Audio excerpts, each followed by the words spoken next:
lihat dari dua perspektif yang berbeda. Kita hanya ngobrol sama RRQ Albert. Dan inilah dia Albert dari tim RRQ Hoshi, sang bayi alien. Ini dia nih Albert. Gimana nih? Udah dapet title bayi alien. Menurut kamu, ini aku pertanyaan pertama aku langsung to the point. Kamu layak gak sih dipanggil bayi alien kayak gitu? Nah Albert silakan. Ya belum lah, masih jauh skillnya. Oh belum? Belum. Gila, masih jauh skillnya. Lihat, Albert yang kita akuin aja, para caster, para analis, bahkan mungkin beberapa player lain tuh udah bilang kayak ini nih calon-calon cikal bakal alien nih. Ternyata Albertnya masih down to earth. Apa nih, berarti kalau misalkan udah bisa dipanggil alien nanti pas udah angkat piala MPL kah Albert? Ya mungkin, ya harus juara dulu lah. Baru deketin. udah cukup sebenarnya. Oke Albert, kalau misalkan udah juara baru bisa dipanggil alien. Berarti deal ya? Albert boleh dipanggil alien setelah Albert mengangkat Piala MPL Indonesia season ke-6. Deal? Ya, deal. Semuanya mungkin udah deal. Oke, caster semuanya, penonton semuanya, RRQ Kingdom terutama, ini dia Albert, cikal bakal alien yang bakal lahir kalau misalkan udah angkat Piala MPL season yang ke-6. Tapi Albert emang berapa persen sih percaya dirinya untuk mengangkat Piala MPL season yang ke-6 kali ini? Apalagi untuk mempertahankan gelar kan lebih sulit daripada mendapatkan gelar ya kan, apalagi back to back champion. Berapa persen Albert kira-kira dari Albert sendiri? Yes. Ya harus pede 100% lah. Harus pede 100%. Kira-kira ya. Apa ya, kendalanya apa sih yang membuat Albert ini mungkin nantinya ya, ini kan kita ngomongin masalah case terburuk yang nantinya bakal membuat Albert kesulitan untuk mendapatkan title tersebut?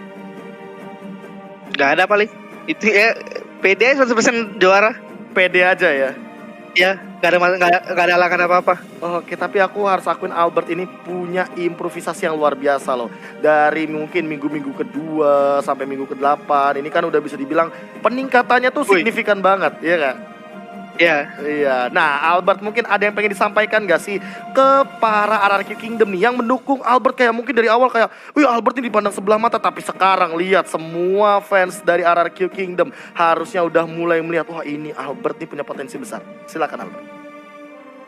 Ya terima kasih aja yang udah dukung. Jangan lupa dukung kita di playoff sampai kita juara. Sampai kita juara, bener-bener masih memikirkan untuk fansnya juga, untuk kepedean diri sendiri juga. Nah Albert, tadi kan bisa dibilang melawan EVOS Legends. Dan kalau kita ngomongin masalah EVOS Legends, artinya itu seringkali kita melihat ada Wan dan juga Sin yang beradu di mid lane. Nah tapi kan kali ini karena hyper carry-nya kamu yang lebih sering berhadapan sama Wan. Ada pesan-pesan gak sih buat Wan ya kan? Karena sangat disayangkan perwakilan dari EVOS Legends belum bisa hadir untuk berbincang-bincang bareng kita. Nah Albert silakan. Gak ada apa-apa. Gak ada kata-kata apa-apa. Gak ada kata-kata apa-apa. Serius.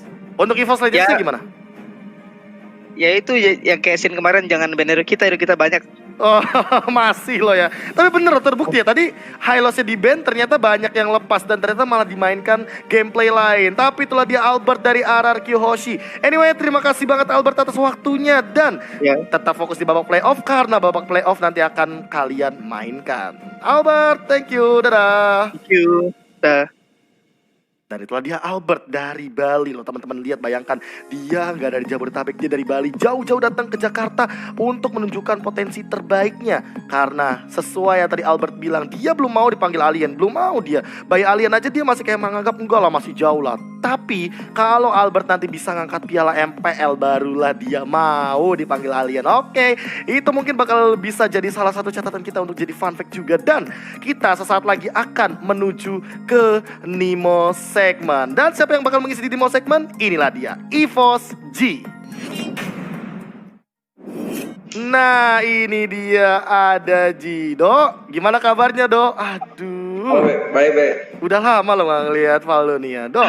Gimana nih game tadi, game yang pertama? Kenapa nih bisa dibilang RRQ Hoshi yang sebenarnya mendominasi di game yang kedua dan game ketiga, kok tiba-tiba bisa kehilangan game yang pertama? Kalau menurut Valdo sendiri, pandangannya aja. Kalau dari pandangan sih game 1 itu RRQ-nya udah kalah hero sih dari awal. Dan emang game 1 itu EVOS latihannya pakai hero terus sama kami. Jadi kayak emang udah hero mereka semua yang di latihan udah dilepas semua sama RRQ-nya yang game 1. Oh, udah bisa dibilang udah matang lah ya dengan menggunakan Roger apalagi. Makanya mungkin di game yang kedua Rogernya diambil. Nah, kalau misalkan pandangan dari G sendiri nih, Roger di first pick, apakah se-worth itu untuk diamankan atau sebenarnya kayak pemilihan hero lain kayaknya lebih gampang deh, apalagi Roger punya counter. Nah, kira-kira counternya apa tuh kalau menurut Ji sendiri? Mungkin bisa dijelaskan. Kalau dari gue sih, kan udah ada ngeliat nonton juga kan ya di MPL luar-luar itu hampir kayak di PH pun. Kalau menurut gue tuh di semua MPL kayaknya most picknya sekarang core itu Roger nomor 1. Oke. Untuk counter Kalau dibilang ada, kalau untuk counter sih ada sih, cuman kayak belum tahu juga sih kayak counternya itu. Ya, mungkin banyak CC sih kalau perlu sih, karena kan Roger sekarang kan metanya kan jarang core pakai Purify kan. Oh iya. Lebih ke arah Retribution. Retri terus kan, mungkin fokus ke banyak CC sih. Oke, fokus ke banyak CC. Nah, kalau menurut pandangan Ji sendiri nih, melihat tadi EVOS Legends kalah di game yang kedua dan game yang ketiga, faktor apa yang membuat EVOS Legends harus menahan kekalahan? Padahal ini El Clasico-nya udah berpanas dan ternyata walaupun dengan keunggulan di awal game di game yang pertama, game kedua, game ketiganya, benar-benar RRQ malah melakukan kayak comeback yang luar biasa. Faktornya mungkin ada di misplay doang sih kalau menurut gue sih. Soalnya kalau kami kan biasa kan ada latihan bareng terus kan ya, mereka kayak ya kadang imbang, kadang mereka buat nyoba-nyoba meta juga sih. Mungkin ada misplay aja sih yang di luar perkiraan mereka. Oke, misplay yang bisa dibilang emang nggak sesuai plan lah ya. Oke, tapi itulah dia EVOS Ji dan juga terima kasih atas waktunya Ji. Nanti kita bakal berbincang-bincang lagi kalau misalkan ada waktu dan kesempatan. Anyway, itulah dia Nimo segmen dan dadah Ji. Thank you.